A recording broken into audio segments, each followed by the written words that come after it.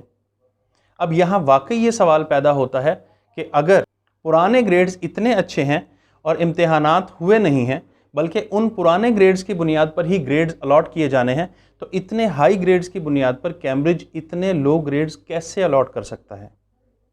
کون سا فارمولا استعمال کیا گیا ان کیلکولیشنز کے لیے؟ اور فرض کریں کہ اگر کیمبرج نے کوئی بہت سخت کرائیٹیریا اختیار کیا ہے، تو پھر ان طلباء کے گریڈز کیسے بہتر آئے جن کا اسکول بیسڈ رزلٹ کچھ خاص نہیں تھا؟ یہ ایک بہت ہی عجیب صورتحال تھی۔ چیدہ چیدہ ایسے واقعات بھی سننے میں آئے کہ دو بچوں کے اسکول بیسڈ ایگزامز گریڈ اور ایکسپیکٹڈ گریڈز بالکل ایک جیسے تھے، لیکن کیمبرج کے گریڈ مختلف آئے۔ اس سے کنفیوژن میں مزید اضافہ ہو گیا۔ اب اس صورتحال میں ٹوسٹ تب آیا جب بچوں اور والدین کے سخت ری ایکشن اور دنیا بھر میں اٹھنے والے سوالات نے کیمبرج کی کریڈیبلٹی پر سوال اٹھا دیے۔ ساتھ ہی پاکستان کی حکومت نے بھی کیمبرج انتظامیہ سے رابطہ کیا اور اس طریقہ کار کی وضاحت کے ساتھ ساتھ نظر ثانی کی درخواست بھی کی۔ تو کیمبرج نے یہاں پر یو ٹرن لیا اور کیمبرج انتظامیہ نے ایک اور میٹنگ کال کی اور پھر یہ اناؤنس کیا کہ کیمبرج نے اپنا فیصلہ بدل دیا ہے اور اب کیمبرج ہر طالب علم کو وہ گریڈ الاٹ کرے گا جو اس کے ادارے نے پریڈکٹ کیا ہے۔ اگر کسی بچے کا کیمبرج کا گریڈ اس کے اپنے ادارے کے گریڈ سے کم آیا ہے تو وہ بڑھا دیا جائے گا، اور اگر کسی بچے کا کیمبرج گریڈ اس کے ادارے کے پریڈکٹڈ گریڈ سے بہتر ہے تو اسی کیمبرج گریڈ کو قائم رہنے دیا جائے گا۔ یہ فیصلہ سامنے آتے ہی مزید پینک کی صورتحال پیدا ہو گئی اور ایک دم سے بچوں اور اساتذہ کی طرف سے اسکولز پر پریشر آ گیا۔ ہر کسی کو یہ پریشانی تھی کہ پتہ نہیں اسکول نے اس کا پریڈکٹڈ گریڈ کیا بھیجا ہے، اور پھر اسکولوں پر سوالوں کی بھرمار ہو گئی۔ ہر کسی کو یہ امید تھی کہ جو گریڈ اس کا کیمبرج سے آیا ہے کاش اسکول نے اس سے بہتر گریڈ ہی بھیجا ہو تاکہ فائنل یعنی کیمبرج گریڈ مزید بہتر ہو سکے۔